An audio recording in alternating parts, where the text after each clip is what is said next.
প্রিয় বন্ধুরা, আজকে কিন্তু ইজতেমায় এসে সবচেয়ে বড় একটা জিনিস দেখে অবাক হয়ে গেলাম। এই যে মিষ্টি খুরমা বিভিন্ন জিনিস বিক্রেতা যা আসছে বিভিন্ন জায়গায় থেকে, এগুলো দেখে একটা অবাক হয়ে গেলাম। দেখেন এইখানে এক মানে মিষ্টির দোকানে যে হালুয়া বেচতেছে, যেখানে দাঁড়ায় দাঁড়ায় দেখতেছি যে একটা লোকের হাতে কমসে কম 2-2.5 ফুট গোলাকারের একটা মানে পরোটা ভাজতেছে। এটা নজরে কুলে না কীভাবে বানায় দেখেন। এই যে দেখেন একদম হাতের মধ্যে নিয়ে এটা লাড়াচাড়া করতেছে, কিভাবে এটা ভাজবে এটা এখন মানে দেখতে চমৎকার লাগলো। তাই ভিডিও ধারণ করলাম। তো তারপরে এটা যে কারার ভিতরে দিল, এই গরম তেলের ভিতরে দিচ্ছে দেখেন, দেখতে মানে একটা অসাধারণই লাগে যে এত বড় পাওয়াটা কীভাবে বানায়। শুনছিলাম আগে লোকের কাছে, কিন্তু আজকে নিজেই ইজতেমায় এসে দেখতেছি। এই দেখতে আরেকটা দোকান পেলাম পাশে, সেটা তো সেই একই কথা। এখানে যুবক এ আরও বেশি স্পিড দিচ্ছে দেখেন, এটা আরও বেশি হবে, কমসে কম 3 ফুট গোলাকার হবে। এত বড় পাওয়াটা দেখেন কীভাবে দেয়। তো এটার জন্য আপনাদের শেয়ার করলাম। আসসালামু আলাইকুম প্রিয় বন্ধুরা, আশা করি সবাই ভালো আছেন। আলহামদুলিল্লাহ আমি অনেক ভালো আছি। তো আজকে আমি চলে আসছি আমাদের আসামের ধুবড়ী জেলার আলমগঞ্জ স্থিত যে 3 দিনব্যাপী ইজতেমা হয়। তো ইজতেমার যে বিশাল আয়োজন এবং কার্যক্রম, এটা মোটামুটি ধরেন প্রায় 1.5 মাস আগে থেকে কাজ চলছে। তো এই মুহূর্তে একটা দৃশ্য আপনারা দেখেন, এই যে মানুষ কি হারে আসছে কাজের জন্য, খালি এই গাড়িতে দেখেন লোকজন একদম ভর্তি। এইদিকে দেখেন বিশাল মার্কেট, আপনাদের নজরে কারো ধরবে না, যেদিকে তাকাবেন এত বিশাল এক ময়দান। তো যাই হোক, আমি এখন আপনাদেরকে দেখাবো গিয়া যেটা মানে এই যে লক্ষ লক্ষ মানুষ যে রাজ্য এবং বাইরের বিভিন্ন জায়গা থেকে আসবে, সেগুলা মানুষের অজুর জায়গা আছে, তাদের হুজুরাখানা আছে। তারা যে থাকতে মানুষ এক জায়গায় জমাট হলে সেইখানে কিন্তু অনেক ধরনের প্রয়োজনীয়তা হয়, মার্কেটের প্রয়োজনীয়তা হয়। সেগুলো জিনিস পর্যায়ক্রমে আজকের ভিডিওতে আপনাদেরকে দেখাবো, ইনশাআল্লাহ সবাই সাথে থাকবেন।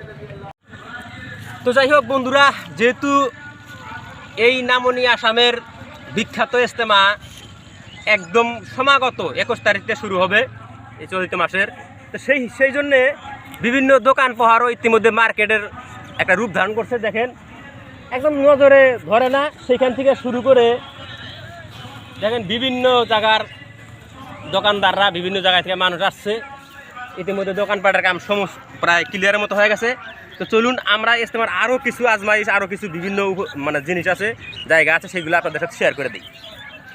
তো যাই হোক বন্ধুরা, যেহেতু হাজার হাজার লক্ষ লক্ষ মানুষ সমাগম হবে, তো এই জায়গাগুলো যে দেখতে পাচ্ছেন আপনারা, এগুলো মানুষের হয়তো প্রাকৃতিক টাকের বা কোনো ধরনের সমস্যা হলে পরে সেই ব্যবস্থাগুলো করতে আসে। এটা একটা বিশাল বড়, ওই দিকে দেখা যায় না। তো চলুন আরও কিছু জিনিস আছে, আমরা সেগুলো একটু শেয়ার করে দিই ইনশাল্লাহ।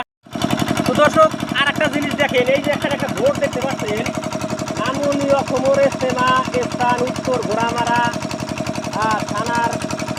থানার কামরা ধর্মশালা ঠিয়া। এইগুলা আপনি দেখবেন এরকম আর একটা জায়গা আছে, দেখা যায়।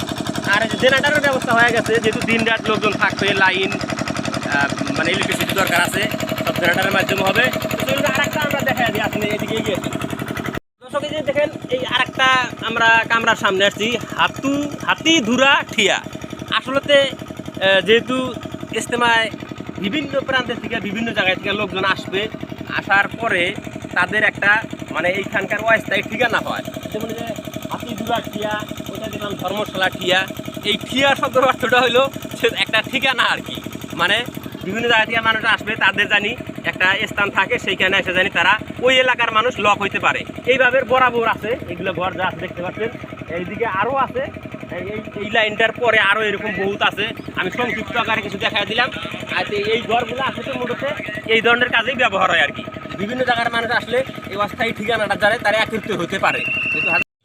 প্রিয় বন্ধুরা, ইজতেমায় যেহেতু হাজার হাজার লক্ষ লক্ষ জনগণ সমাগত হবে, তার জন্য অজু বা পবিত্রতা দরকার আছে। তার জন্য এই অজুর স্থানটা দেখা দিয়ে আছে, মানে এটা মাটি যেখান দিছে আর কি, কাটাটা দেখতে পাচ্ছেন। এই মাটিটা এখানে প্লাস্টিক দিয়ে দিছে, পানি জমা রাখবে। আর দুই সাইডে যে 2টা চাং দেখতে পাচ্ছেন, এর উপরে বৈশা মানুষে মানে অজু করবে আর কি। এরকম আরও আছে, এদিকেও বানাত আছে। যেহেতু এরকম আরও এই লাইনটা এরকম বরাবরই হবে আর কি। এটা হলো অজুর জায়গা, মানে এটা মিডল টানছে, মানে চতুর্দিক থেকে এসে মানুষ এখানে অজু করতে পারবে আর কি। তো যাই হোক, আমরা এখন চলবো আপনাদেরকে নিয়ে এই যে হাজার হাজার লক্ষ লক্ষ জনতা যে একসাথে হবে, তার একটা প্যান্ডেল, মানে বসার জায়গা বা যেখানে সেই মানে ইজতেমার যে ধর্মীয় আলোচনাটা হয়, সেই প্যান্ডেলটা একটু চলুন দেখা দিই। আসে তো প্রিয় শ্রোতা এবং দর্শকগণ, আমি সর্বশেষে আশা করছি আপনাদেরকে দেখাবার জন্যে যে এই বিশাল ইজতেমার হাজার হাজার শত শত লক্ষ লক্ষ মানুষ যে একত্রিত হয়ে দিনের আলোচনা শুনবে বা ধর্মীয় জ্ঞান আহরণ করবে বা বরিষ্ঠ বরিষ্ঠ বক্তারা যে মানে বয়ান করবে, সেই জায়গাটা হলো এই প্যান্ডেল। এই প্যান্ডেল আপনাদের নজরে ধরবে না, এত লম্বা, মোটামুটি ধরেন এইদিকে একটু যতটুকু ক্যামেরায় সম্ভব হয় দেখাইয়া দেন, একদম ক্লিয়ার দেখাইয়া দেন এই প্যান্ডেলটা, বিশাল প্যান্ডেলটা একটু আপনারা দেখে নেন। এইখানে সবসময় মানুষের বসে যে বয়ান শুনবে সেগুলো আর কি, মানে সেই জায়গাটা।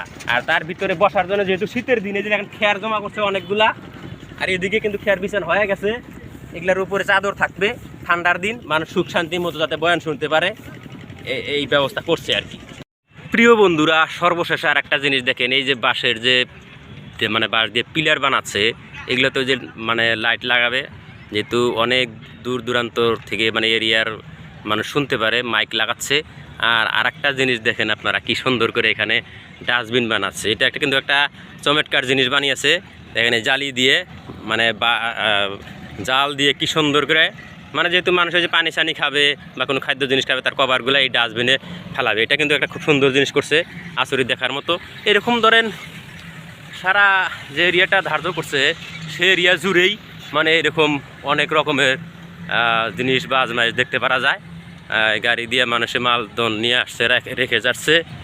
আর একটা জিনিস শুনতে পারছি যে এখানে হাজার হাজার শত শত লোক দিনে রাতে কাজ করে এই অনুষ্ঠানটি সম্পূর্ণ করার জন্য সহযোগিতা করছে। তো আপনারা সবাই ভালো থাকবেন এবং সুস্থ থাকবেন।